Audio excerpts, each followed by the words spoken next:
Your time is limited, so don't waste it living someone else's life. By why, I mean what's your purpose? What's your cause? What's your belief?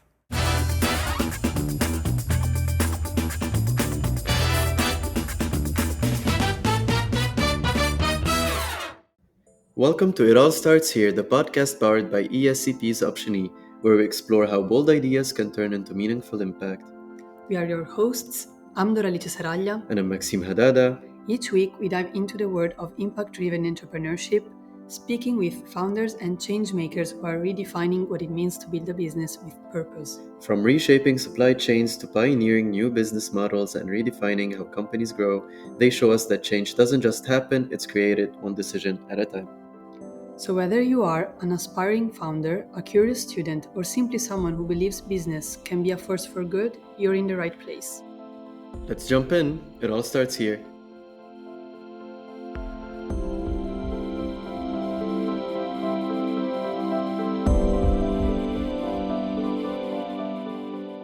Hello everyone, welcome to the third episode of the It All Starts Here podcast.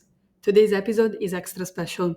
We are joined by Alisa Sydow, Associate Professor of Entrepreneurship and Innovation at the ESCP Business School, founder of Nampelka, and a leading voice on entrepreneurship in emerging markets, especially across Africa. Alisa's work dives into how entrepreneurs use technology to drive change in places like Kenya. She was recently named to the Thinkers50 Radar list of thinkers shaping the future of management and entrepreneurship.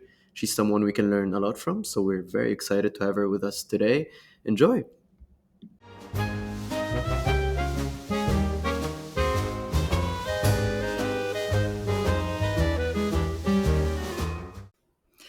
Hello, Alisa. It's a pleasure to have you here on the podcast with us. Would you like to go ahead and tell us a bit about yourself? Yes, sure. First of all, thank you so much for the invitation. I feel very honored.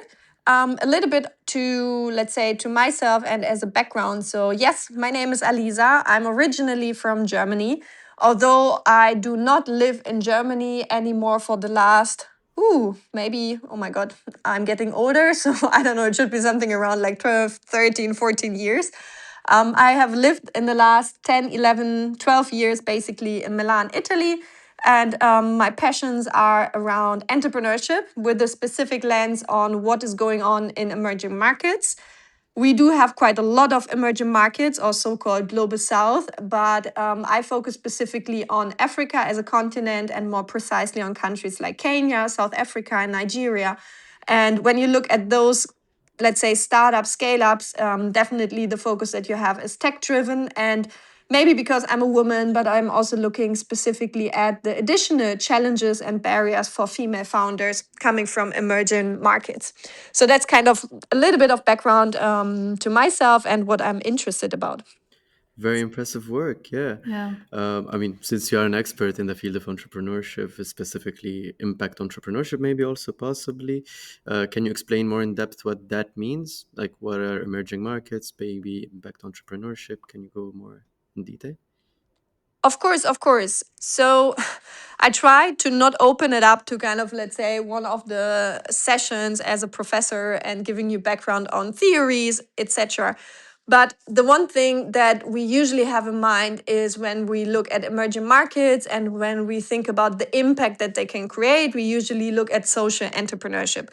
But this is not my focus. So I'm not looking at startups or businesses that are coming out of emerging markets because they have a social impact, but because they are creating businesses that are valid. And by default, if you're coming out of emerging markets and you want to scale, like for real, to scale your business, you are forced to build up institutions because they're not there. You are forced to train, educate, and take care of your employees because they're not yet kind of, let's say, qualified as in the way as you need them to. So yes, you engage in training, but you do that because you have a commercial idea and a commercial approach behind it, and not because you feel like, oh, I need to give them a little bit of training because that would make them happier. So I try to, let's say, simplify the things. So that is why, in order to kind of but kind of to be very clear in what is my angle, I prefer using the word impact, because what they actually really do is, in those cases, they're creating an impact. And the impact can be, yes, on a social side, it can be on an environmental side. And as I said, it can be also in building up institutions, which means, especially if you think about tech entrepreneurs, such as all the things that are happening around stablecoins, especially in South Africa and Kenya. There are no regulations. You can't be taxed. It's a not regulated market. So if you, as a founder, you want to grow, you need to engage in policymakers. You need to kind of have a conversation with them, and you need to build up the institutional framework around you so that you have a legal playground to scale your business for real. And so that is for me the impact, because they are not only focusing on commercial or economic data and objectives, but in order to reach their economic objectives, they are forced and pushed towards creating something on the society, institutional, let's say, framework, and to build things up. They're basically builders in all the different senses. And that is why I focus on impact entrepreneurship, and yeah, also what I kind of see behind the big word as impact entrepreneurship. Okay, so since you work in emerging markets specifically, can you tell us about tendencies or how things are moving? Because we would like to go deeper and get a bigger picture of that. Okay, so in Africa specifically, since that's your main focus, I would say, yeah. Indeed, that was the thing that I was about to say, that if you look at emerging markets, of course, you cannot completely compare what is happening in Latin America to Southeast Asia and what's happening on the whole continent Africa. Because also the whole continent Africa, as we all should remember, is composed of 54 different countries that are completely different from a historical and cultural and economic perspective. So if I still try to find a few trends and how I would like to define and see them, it's first of all, it's just growing, it's changing, and there's a strong motivation, which is one of the reasons as well, because I do qualitative research, which means I talk to people, I talk to founders. It is so fascinating to talk to founders. It's the best part of any research activity that you can do, because they're so powerful, they're ambitious, they really know what problems are, because there are a million problems out there that are worth to be resolved by businesses. So that's one thing. So kind of this more kind of a culture perspective. If I try to find kind of a macro topic to define this, it's really something about the culture and the ambitious, the mindset that you can find in the founders. And that is something that it doesn't matter if I'm in Rwanda, if I'm in South Africa, if I'm in Nigeria. It's something that I find equally in the different countries, which is very interesting. The second, more in terms of like maybe what's going on in business sectors, I mentioned it before. So what is at the moment really going on, which I think can really be a leverage point on financial inclusion. It's everything around blockchain driven activities. So there was, I mean, since 2016, 17, 18, there was kind of a big bubble around blockchain based solutions and applications. Over the years, we have seen that cryptocurrencies, yes, are getting more and more interesting, but they do have a few flaws that are really kind of blogging them to become mainstream. But in the last, let's say, year, we have seen that stable coins are really taking off. And there are super interesting start and scale ups coming out of the African market. And they are really providing a solution to issues that are there for business owners on a daily basis, which is how to pay if you're located in Kenya, how to pay maybe someone of your suppliers for raw materials in Uganda. The country is very close to you, but due to the fact that you have completely different currencies and different payment systems, it's such a burden and such a really not efficient process. But now with stablecoins, it becomes very easy and smart and real-time oriented. So this is definitely something that I would see as a big trend. Other than that, everything around digital transformation is crazy, because they are definitely going directly into mobile for a lot of applications. Okay, and speaking about this, how do you see that all these advancements in entrepreneurship in emerging markets, specifically African ones, how are they positively affecting the economic landscape actually of these countries? I mean, they are part of building up the economic landscape because the, in a way, beauty of emerging markets is that, yes, they have a certain infrastructure of economic activities. Most of the times, they're heavily depending on agriculture. And Kenya is definitely one perfect example of how much the economy is driven by agriculture and farming. And with all those, let's say, more digital driven start scale ups, there is a big opportunity for creating economic growth, for contributing, of course, to the growth of a nation, a country. But at the same time, which is actually even more important, is providing jobs for a lot of people, which is needed, especially in a sector which is more service oriented, where we do have the potential for a lot of need towards training and qualification, which means that more value added activities are happening in countries that are part of emerging markets. And they are step by step getting away from this being simply a provider for raw materials. Where, of course, just to add, they are most of the times getting exploited, as we know from a lot of different examples, such as the coffee, gold, diamonds, and all the other things we can have in mind. Okay, and I have a question more on the human side because I was curious since you mentioned that you noticed a unique motivation in the entrepreneurs in this market. Can you talk more about it, or maybe even do a comparison with what you usually see maybe in Europe, like on the motivation or even the personalities? I don't know. I was curious about this. Sure. Um, I'm just laughing because please don't get me wrong and feel free to cut it off. What I'm saying now, but I mean the perfect example is of comparing average, okay, average mainstream ESCP students just as a persona, okay. I'm not pinpointing and highlighting individuals, and there are always exceptions. Okay. But if we just take the cliche average ESCP student, if I need to start in an entrepreneurship course to talk about a problem, my personal problem then is to actually get most of the students into the mindset to understand what a problem is and what is a problem that is big and severe enough that needs to be solved because there is a market behind it. Most of the times the problems that are coming up, they are very, how can I say, not only boring, but also it's like a nice to have. But with a nice to have, you're not building up a scale up. You're not creating a new market with something that is just a nice to have that no one needs because it's not needed by default.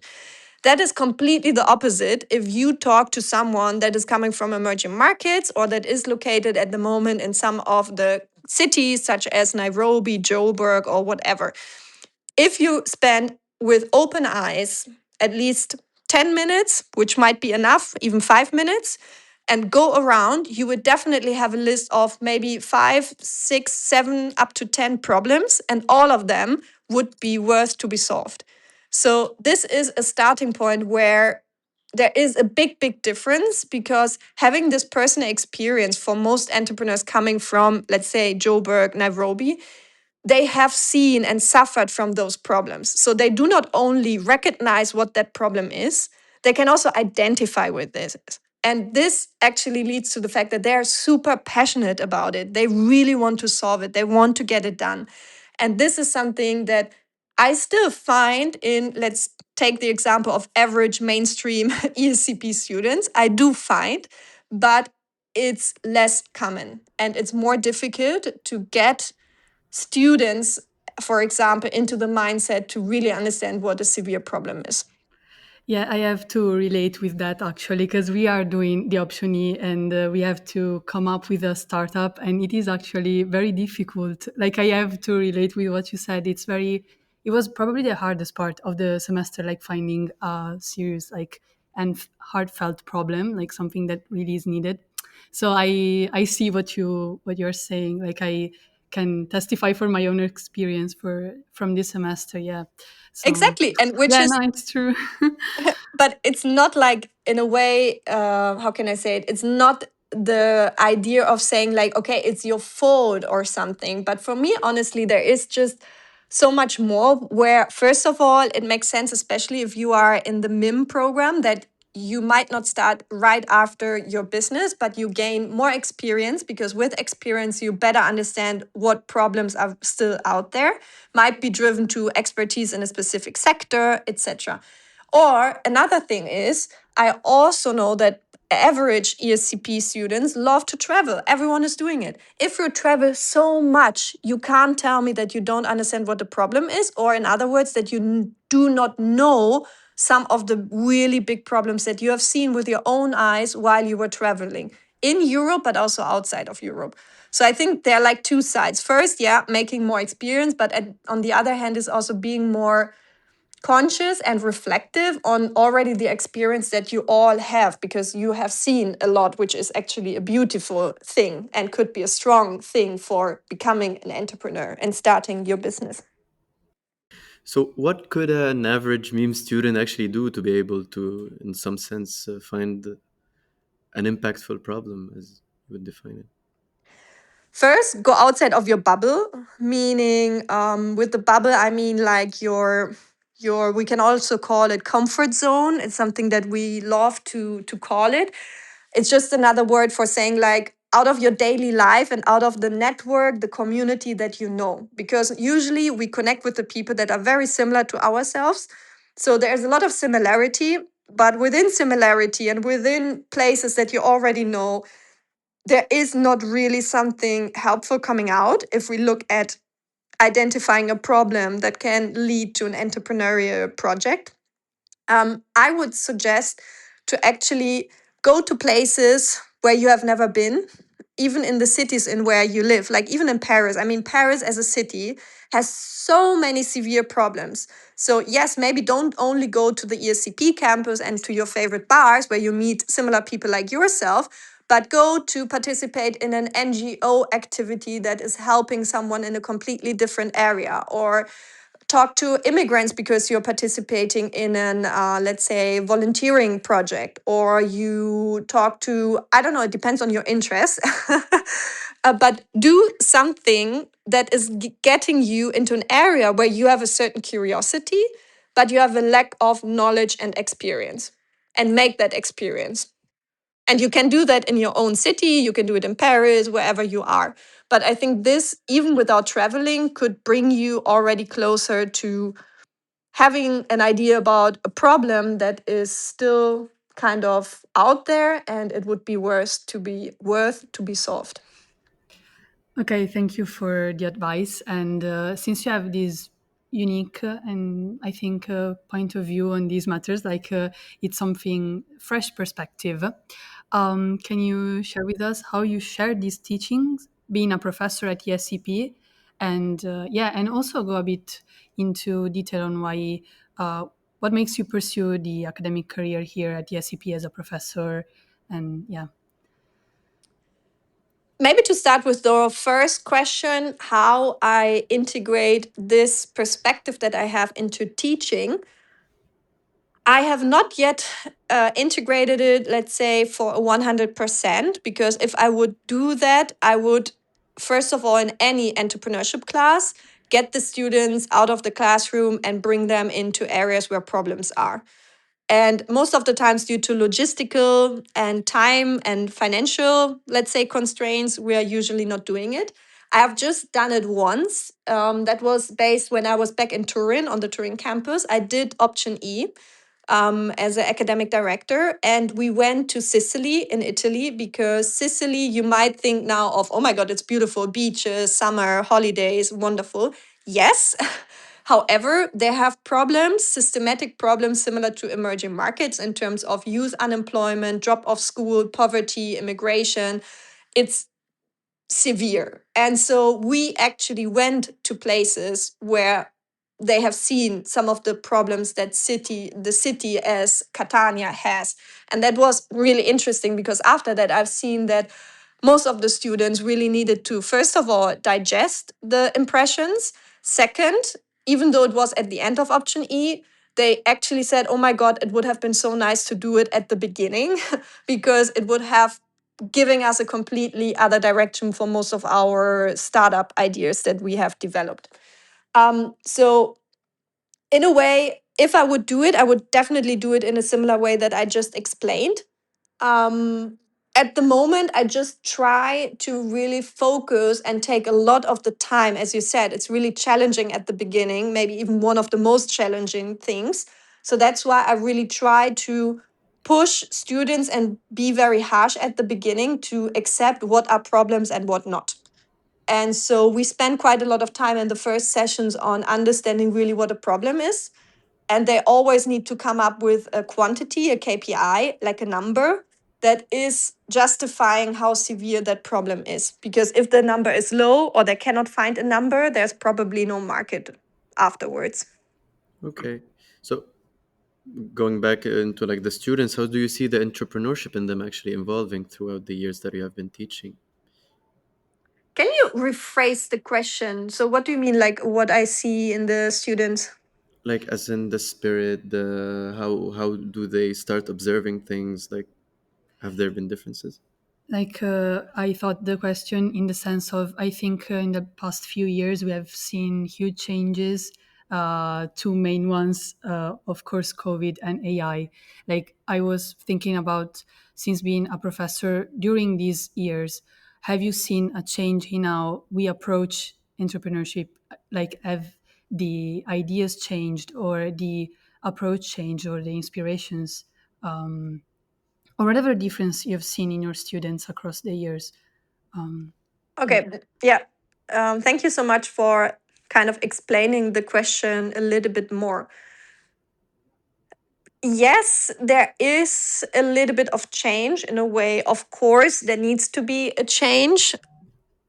If I see the change and driven by key events such as COVID times and or now all the opportunities with AI, I'm not sure. Maybe I can start with kind of giving you an idea about like which changes I can see. And one of the changes that I really can see is, and this might be more driven by how now the, let's say, younger generations compared to when I started teaching, which is more or less, yeah, kind of 10 years ago, um, changes in terms of the average skills and capability to deep dive into a topic and be very, very precise and analytical. So, kind of to really understand the problem from a 360-degree perspective and being passionate about understanding it in details. I feel that on average, and again, there are always exceptions, but that on average, there is a tendency to remain superficial because it's easy, it's fast, you get something that is good enough, but you're just kind of touching the surface level without really digging into each detail of the problem, and that is challenging because in entrepreneurship, and we do have also theories and studies that compare being an entrepreneur. Sometimes it's actually more as being a scholar doing a PhD, having kind of a research perspective, because you have an hypothesis, you need to test, you need to validate it, you need to collect data, you need to analyze it. Those are all elements of what we as scholars we need to do if we analyze data. And so this particular element, which I think is fundamental for becoming a successful entrepreneur, and it doesn't matter at which age, is very important. And throughout the years, I kind of see a tendency of there are less and less students that kind of have this skin in the game and are happy to do the, let's say, dirty work of analyzing everything in detail. This might be, yes, maybe driven by something that is called ChatGPT because it's easy to get a good enough answer without thinking about it too much. Yes, but I think it's not all of the answer and the explanation for this change in behavior. We're gonna change a little bit of the topic. You were talking about how a researcher thinks, and we were kind of curious. We were looking at your LinkedIn page, and we saw that you are a member of Thinkers50 Radars Class this year. Can you maybe quickly talk about what it is and how you got to become a member of that? Sure, it has been a big, big surprise. So also I didn't know about it before I got this wonderful news. That is why asking me how I ended up there, I don't know. So there seems to be a reason, hopefully. So I can give you more explanation or information when it comes to the question about like what is Thinkers 50. So in general, Thinkers 50 is kind of a community which is driven by the end, like having a classification and a ranking for who are the top 50 leaders and future thinkers that describe about changes in future management and leadership topics. So what it means to be part of the radar list is that they started to push for having kind of something as a screening element where they each year can screen especially more young kind of leaders or future thinkers to be on the radar for all the others, to say like, okay, there are new people coming up with new thoughts, new ideas and new things to say.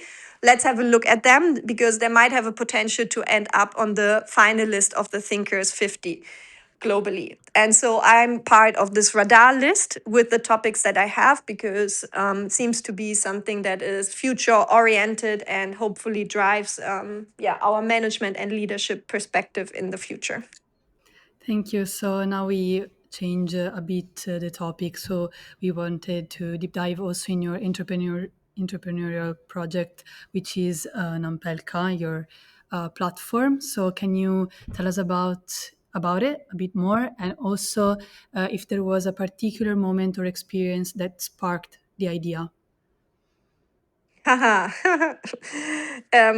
As you might already know, because you're not completely new to the topic of entrepreneurship, is that most of the times you don't have this particular moment where something is coming up. It does not exist. It's more like you have million moments in which it's like, oh, yes, yes, yes, yes, yes, I want to do something. So in my personal case, and the things around Nampelka is driven by my research expertise. So starting to do research in especially Kenya back in 2015, 16, since then I have the wonderful pleasure to talk to a lot of entrepreneurs. When you talk to them, you also realize about like what's working and what is not working. What is not working at the moment is that yes, there is a lot of support for entrepreneurs in the market, especially driven by NGO stuff, that is GIZ from Germany or British Council doing some activities. But most of the times they're not really helpful. And even the opposite, there are programs out there, but entrepreneurs are not even applying anymore because they know that it's just a waste of time. It would be just for having another certification, but it's not leading to any business, let's say, oriented impact. And so that lead me to the fact that yes, there is so much more than only those tech-driven startup and scale-ups. There's so many, let's say, average entrepreneurs that might be someone who is working with artisans, someone who has a fashion company, interior design, so product-oriented most of the times. And they need support as well, and they don't have any support where to go at the moment because institutions are not that common, let's say, as here, and not that let's say stable. And so that actually led me to the fact that I'm still very passionate about understanding how we can design an entrepreneurial support that is actually helping those average founders that are more going into an SME style rather than being the next unicorn. Okay, and working with these entrepreneurs, what are the biggest challenges actually, and the biggest like kind of barriers that you have seen, as in like maybe cultural, maybe economic? What do you see today on the terrain? Like, what has been also the toughest part of getting involved in Kenya? It's very simple. In our case, the biggest challenge that we face is monetization. So, what we offer now is basically community peer to peer, let's say, knowledge, best practice exchange, and creating business opportunities. So, having kind of a community where there is trust, exchange, because they are coming from a business environment where mistrust, corruption, bribing, etc., is still part of the daily recipe of entrepreneurs. But the issue is due to all this, let's call it NGO competition, they believe those things always needs to be free. And so we don't want to be an NGO because, as I said right at the beginning, I'm not a big fan of the social entrepreneurship NGO kind of thing, because I don't want to depend on donations. We are really trying to come up with something that is self-sustaining, but we are trying that now for the last 3 years, and it's really getting difficult. So we are not there yet. I'm not even sure if we can get there because it's just very difficult to make them understand that they actually need to pay for it. Okay, thank you for these insights. I think we are learning a lot in this conversation. And can you share a specific example that comes to mind about an entrepreneurial project supported through Nampelka? Oh, yes, there are a lot. Now I just need to kind of focus on one. Do you have like a specific idea, like what you would like to be more interested about? Whatever you feel like sharing. Okay. Um, so we have started not purely focusing on women, but it might be the case because I'm a woman and my co-founder locally from Nairobi, she is a woman as well, that we are in a way, in a natural way, attracting a lot of female founders. And we do have wonderful examples where the female founders are working with artisans, because everything that you might have seen on those Maasai markets, so traditional items that can be jewelry, that can be the baskets, they're called kyondos, that are made out of sizzle. That is all based on traditional handcraft and craftsmanship. And you still find, especially women in rural areas, working on this. And what we can see as a lot of different examples is that someone who has a more business oriented mindset is trying to kind of build a brand and create a community of artisans and train them to get them at, in terms of quality, at another level in order to sell this. And those are usually very beautiful ideas where we are also trying to connect those women, that there are something like starting to be a community to help each other, because usually problems that they face is everything around exporting. Because if you have per month, let's say 800 products, this is very difficult to think about like you want to ship something, because usually when we think about exporting, we are talking about higher quantities. And the shipping usually is also really expensive if you ship in low quantities. And so we are really trying to kind of connect complementary products by female founders most of the times that are part of our community, to see how we can use them something more like a portfolio thinking, to understand which markets could be interesting for exporting and which it makes it more hopeful. Before we jump into the next section, if you're loving It All Starts Here, make sure to follow us on Instagram at itallstartshere.podcast and share with your friends. Thank you!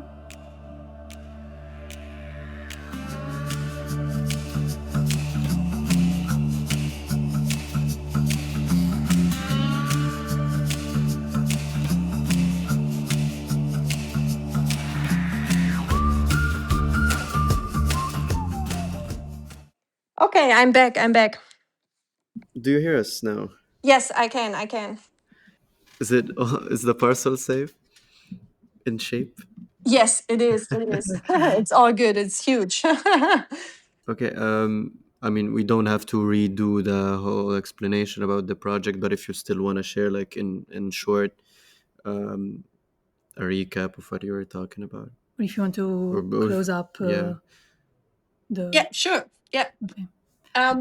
So this was just basically an example to showcase how we help not individual startups or businesses, but also how to create something based on a community that we can see, okay, sharing and actually coming together has a bigger value than doing it alone. Because most of the times what we can see in those more SME style founders, they're really behaving and building up their businesses in silos, which makes it very challenging in markets such as Kenya.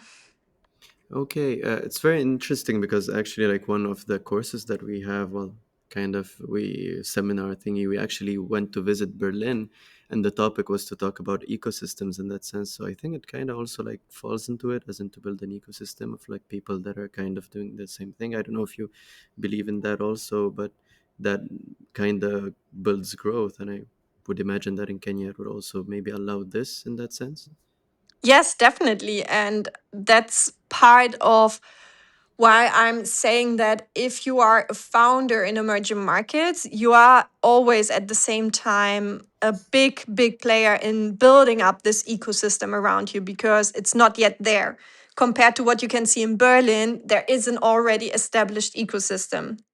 So yes, even you as a founder in Berlin, you contribute to the ecosystem. You might change it. You might build up something new within an already existing ecosystem. But this is a completely different scenario rather than building something up from scratch. Okay, thank you again for all this knowledge you shared with us. And for the last question, as we have also asked the past guests, can you leave us with a piece of advice to close off the episode? Sure. Before answering to that, but advice for you as more students and building up a business, or to whom is going this advice? To us future or aspiring entrepreneurs? Okay, in terms of advice, it might sound maybe a little bit boring, but it's really about find something where you care about. It's not enough to believe, oh, that's interesting. I'm curious. That's not enough.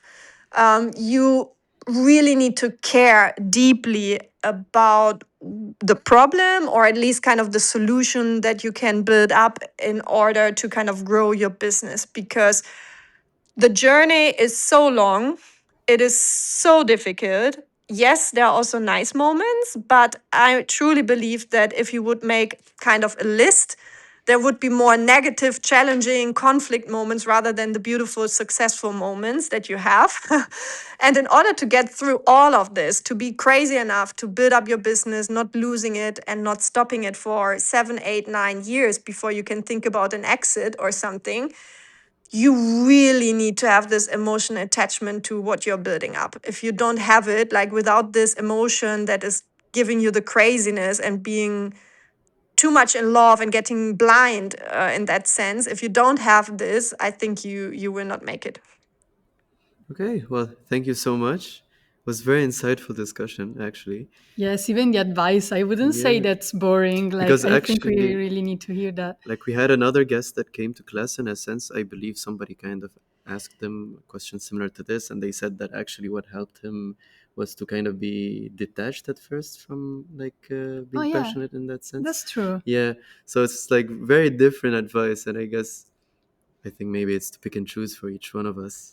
Yes, but every advice resonates with different people. And different So experiences also. it's Indeed, because you can also build up very different businesses and startups, and also in a very different way. But most of the times, if you start your business, I mean, you really cannot think about any type of exit strategy in a successful way before 7 or 8 years. And those 7 and 8 years, you don't get in the first years, probably you don't get any salary at all. And once you get a salary, it's not even high. So, all those wrong pictures that we have in mind about the successful entrepreneurs being fancy, going to networking events, having money, that's not the case.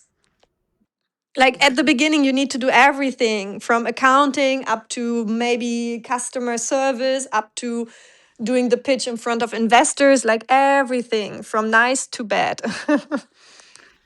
Well, thank you so much. yes, we loved your realistic approach. Yes. I enjoyed it a lot. Thank you so much for being here with us today for this episode. And yeah, Yeah, that's all. Yeah, thank you. thank And you. thanks again for the invitation. Thank you for being one of the first listeners of the It All Starts Here podcast. We hope you enjoyed it as much as we did. We're excited for this new journey and for what's coming next. Hope to have you here again next Tuesday. Have a great week, and don't forget to take the first leap forward. Bye. Bye.